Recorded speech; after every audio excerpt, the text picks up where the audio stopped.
In front of me is Realme 12 Plus, and today I would like to show you how you can set up Face Unlock.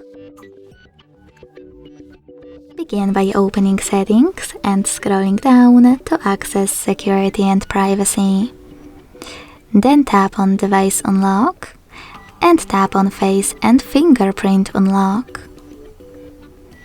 Now select Face under Ways to Unlock and enter your current login method. Finally, hit Continue and keep your face in frame. Now select Done and go back. So when I switch off my screen and turn it back on, I can see that Face Unlock is working properly.